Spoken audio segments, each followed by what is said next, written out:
তো এটা দিচ্ছি, এটা নেন। চাচির জন্য একটু ইফতারি কিনবো। চাচা ঠিক আছে, খুশি তো? আপনার সাথে কথা বলে খুবই ভালো।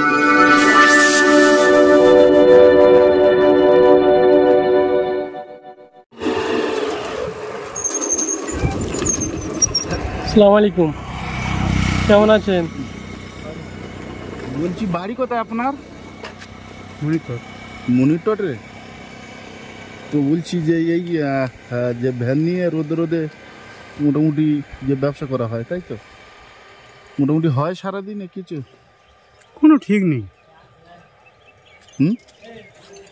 200 হতে পারে, 500 হতে পারে, 300 হতে পারে, 400 হতে পারে। এর ব্যবসা কোনো ঠিক আছে না? হ্যাঁ, সেটাই তো ঠিক। না না, মোটামুটি বলছি যে চলে যাচ্ছে তো। আর এই যে এত রোদে যে বেরিয়েছেন, বলছি কষ্ট হবে তো? কষ্ট হলে কিছু করার নেই, আমি প্রচুর টেনশন আছে। কিসের টেনশন?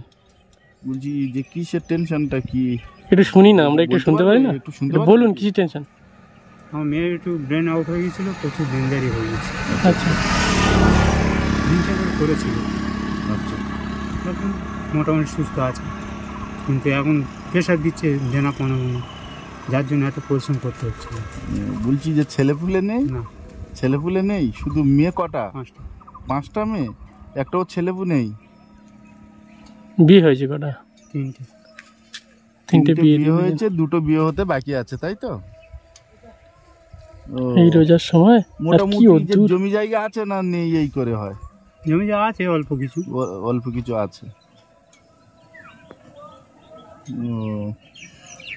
তো বলছি যে যাই হোক, মানে আমরা যাচ্ছিলাম যে এমনি আপনাকে দেখে যে মনে হলো যে এত রোদে, আর যে রোদ পড়ছে তো খুব, যে এতটা রোদ, মোটামুটি এরকম ভ্যান ঠেলে ঠেলে নিয়ে যাচ্ছেন, একটু কথা বলে দেখি।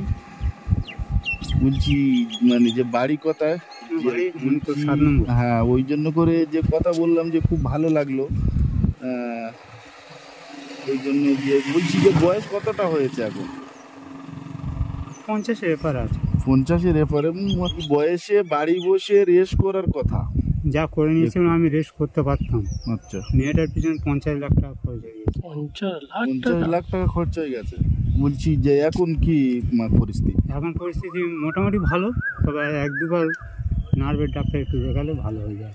1-2বার নার্ভের ডাক্তার দেখালে ভালো হয়ে যায়। বলছি যে সে মেয়েটার কি মানে যে বিয়ে হয়নি এখন, তাই তো? বিয়ে ওই অবস্থায় দিয়েছিলাম, কিন্তু সে সংসার করেনি। সংসার করেনি? আগে কি করতেন? আমি? হ্যাঁ, আগে ব্যবসা করতাম। কি ব্যবসা? হাঁড়ি ব্যবসা, মাংস ব্যবসা, দোকানদারি। আচ্ছা, আমার নিজের দোকান ছিল। 1 কুইন্টাল করে গোশ কাটতাম আমাদের এই পর্যন্ত আসতাম।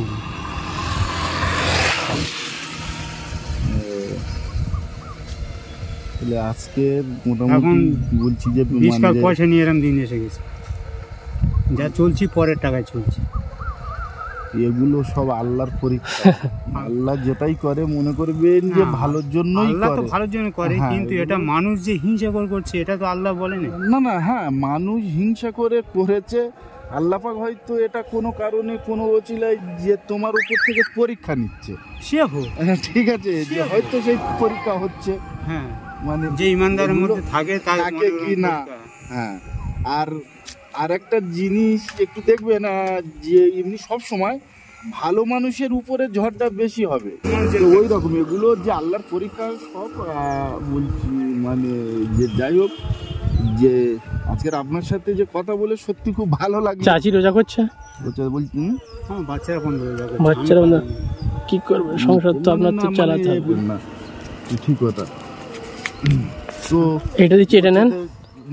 মানে বলছিলাম যে আমরা চাচির জন্য একটু ইফতারি কিনবেন। মানে যে ঘুরতে। চাচা ঠিক আছে, খুশি তো? আপনার সাথে কথা বলে খুবই ভালো লাগলো। বলছি যে আপনার সাথে যে কথা বলে খুবই ভালো লাগলো। দোয়া করবেন। না দোয়া করবেন। আসছি, ভালো থাকবেন। না